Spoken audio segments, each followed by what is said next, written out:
Welcome once again to the Nerdom with J&J. James Sharmack here with another Marvel Legends Infinity Saga review for you. Today I am looking at probably the most expensive set in the wave, the Iron Monger and Obadiah Stane 2-pack. If you've seen the video I made a bunch of years ago about most wanted Marvel Legends, you know the Obadiah Stane and Iron Monger 2-pack was kind of one. Yeah, well, he doesn't get to crawl into it, but it is still, you know, it's better than nothing, am I right? So we're going to take a look at Obadiah Stane first, look at Iron Monger second, do some comparison with some other figures in various waves, and see how they look. So let's get on to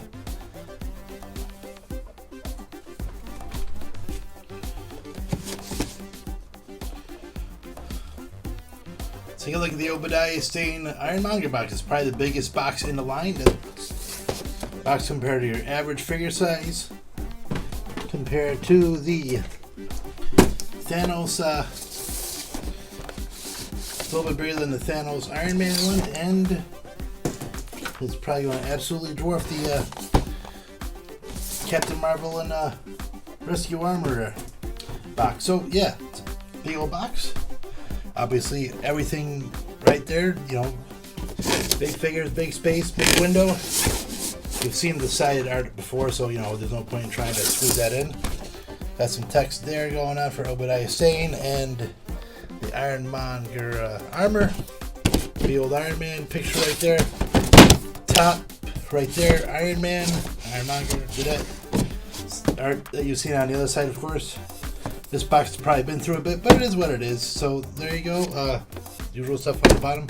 That's the box, the biggest box in the collection. So we'll take a look at Obadiah Stane, and then we'll take a look at the Iron Monger figure. So we're taking a look at the Obadiah Stane figure. Pretty cool looking figure, even though the body itself is more or less recycled. Talk about that later, but we'll take a look at the head sculpt. Pretty solid. Jeff Bridges look. Obviously, I like the bald head. I like the beard. He doesn't really have a uniform gray beard in the movie, if I'm correct, but it is what it is.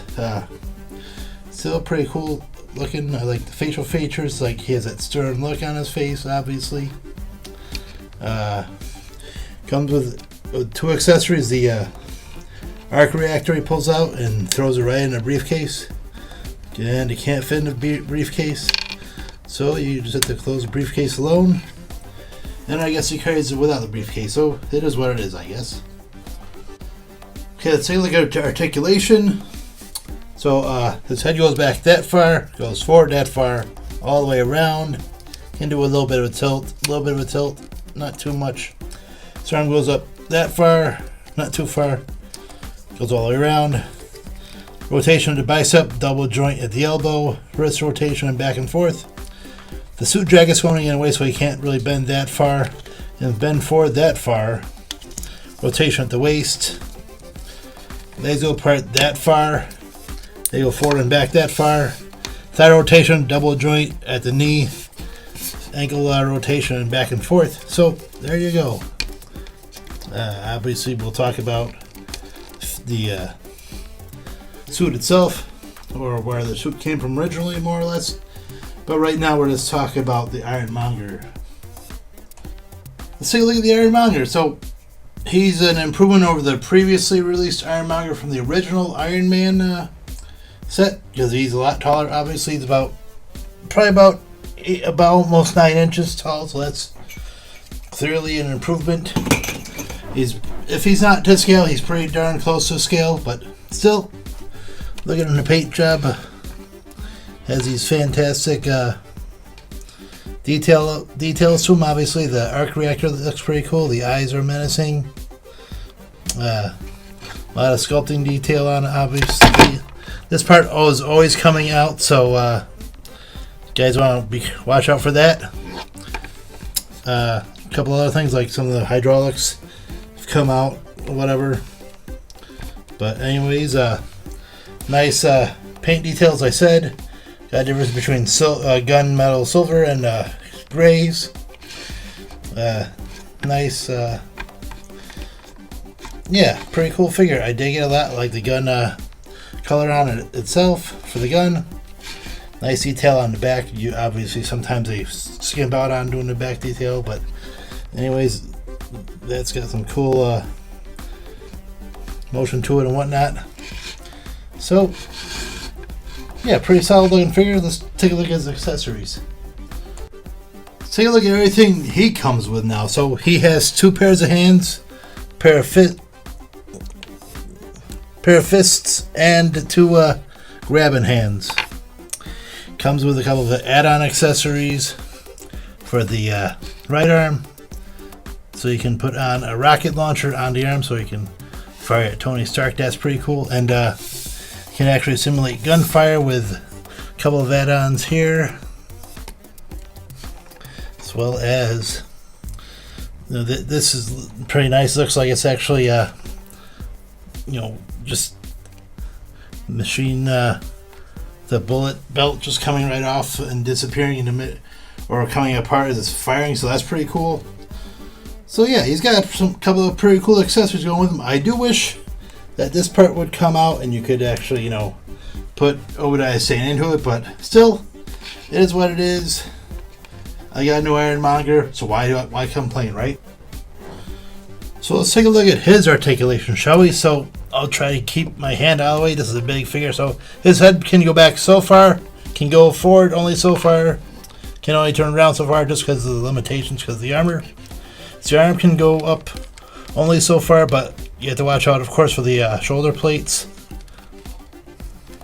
See if we can get that sucker back in. Okay. Rotation at the bicep.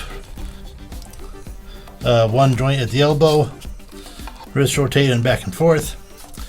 And that fell off. That is going to always fall off, so just keep an eye out for it. Rotation at the waist. Can go apart that far, go forward and back that far. Rotation at the thigh. 1 joint at the knee. Angle back and forth and pivoting, so it's got a pretty decent amount of articulation for a big figure. So I wanted to see how he looked compared to the Mark III we've already looked at from the wave, and looks pretty close to scale to me. Am I wrong? Let me know in the comments below. And I wanted to see how he would look in the action pose from Iron Man 1, where Tony Stark is blocking the machine gunning from Iron Monger. It looks pretty cool. Swapped out the Iron Man head from the Thanos 2-pack. So I got him, obviously, so he's, getting Iron Man in a bear hug. I couldn't get him, so he's grabbing the mask, just because the figure wouldn't, the articulation wouldn't let me, and the hand molds wouldn't support it, so, it is what it is, right, guys? So you can clearly see how far they've come in, 13 years since the original Iron Man wave came out, or so. From 2008, whereas the Iron Monger was only a little bit taller than the standard figures. The new one, is more to scale, more detail, obviously more paint apps. The Iron Man wave original one, it's more just one solid color. And if you actually got the one that has the chest plate that can come out, obviously the Obadiah Stane is not to scale, but it is what it is, right? So they have learned, they've adapted, they've improved. Now, if you've seen the movie, Obadiah Stane's a little bit taller than Robert Downey Jr. So, the figures aren't to scale, more or less, but it is what it is, right? What can you do, right? So if you take a close look at it, basically they're using the Samuel L. Jackson, Nick Fury from Captain Marvel for the Obadiah Stane body, but reuse what you can, right? If it works, it works. So for me, getting this 2-pack was more getting the Iron Monger figure itself, pretty solid, pretty much a scale to build the figure more or less. Even though I do wish that the chest would pop open, so it would, like I said, would have been kind of cool to maybe put Obadiah Stane in it somehow. But what are you going to do, right? I keep saying that, but still, I like having a figure. It's pretty solid. You know, hasn't really done me wrong. I couldn't get it into the one leg stand like I usually do with the big figures, but you know what it is. The Obadiah Stane figure doesn't really do much. You know, it doesn't really want to pose. He's a little stiff, and you know, obviously the character doesn't do much in the suit. He just stands around looking gruff and yells and all.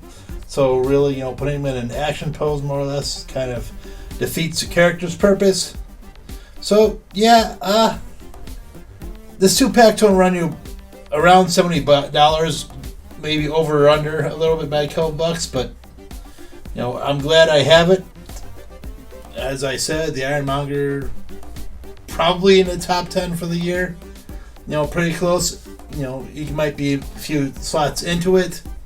I dig it a lot. I like having it. You know, he is big. He stands out a little bit in the collection. Or he will probably stand out in the collection a little bit in the MCU collection, obviously. And he's, you know, he's right to do so. So, if you can find him, if you can grab him for like whatever, you know, why not? So anyways, this is another review down to Twilight, right? Right now I have at least one more Infinity Saga figure set to do. And we're going to try to get some more Marvel Legends before the end of the year. I have a day job, so it's been real demanding towards the end of the year, you know, as things are for me. So we'll see what I can do. So I would love to try to get a decent top 10 list. We'll see. Cross my fingers. Anyways, thank you guys always for watching. I really appreciate it. This has been James Sharmack. This has been a Nerd with J&J. Thank you. Keep on collecting and happy hunting.